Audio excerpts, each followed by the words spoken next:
നാളെ ഒരു birthday function ഉണ്ട്. അപ്പോൾ ഇന്ന് തന്നെ പോയി ഗിഫ്റ്റ് മേടിക്കാമെന്ന് വിചാരിച്ച് രാത്രി ഞങ്ങൾ ഇറങ്ങിയതുകൊണ്ട് തന്നെ നേരെ പോയത് ലുലുവിലോട്ടാണ്. കുറച്ച് നാൾ കൊണ്ട് യാച്ചൂനെ സ്കൂളിൽ കൊണ്ടാക്കുക, യാച്ചൂന് ബാഗ് മേടിച്ചാന്ന് പറയുന്നുണ്ട്. അവിടെ ചെന്നപ്പോൾ ഒരു ബാഗ് കണ്ടപ്പോൾ അതെടുത്ത് കയ്യിൽ വെച്ചെന്നേ. അങ്ങനെ അവളെ പറഞ്ഞ് മനസ്സിലാക്കി ആ ബാഗും മാറ്റി ഞാൻ ഗിഫ്റ്റ് നോക്കുന്ന സമയത്ത് യാസു ഓരോ ടോയ് കാറിലും ജീപ്പിലൊക്കെ കയറി ഇറങ്ങി നടക്കലായിരുന്നു.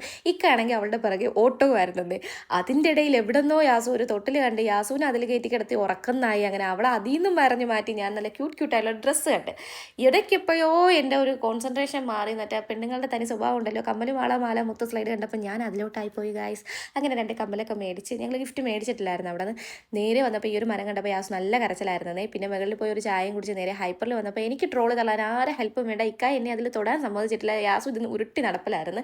ഏറ്റവും ചെറിയ ആൾ വലിയ ആൾക്ക് ബില്ലടിക്കാൻ നിന്നത് എൻ്റെ യാസു ആയിരുന്നു കേട്ടോ. ബില്ലടിച്ച സമയത്ത് ഒരു മുട്ടായി എവിടെ നിന്നോ പൊക്കിക്കൊണ്ടുവന്ന് ബില്ലടി നിന്നായി. ഞങ്ങൾ അതും മാറ്റി വെച്ച് ബില്ലും അടിച്ച് വരുന്ന വഴിക്ക് സർവീസ് റോഡിൽ ടോയ് ഫാക്ടറി കണ്ടിട്ടുണ്ടായിരുന്നു. ചാടിക്കിടന്ന് അവിടെ പോയി നല്ല അടിപൊളി ഒരു ക്യൂട്ടായിട്ടുള്ള ഒരു ഗിഫ്റ്റ് മേടിച്ച് ഞങ്ങൾ നേരെ വീട്ടിൽ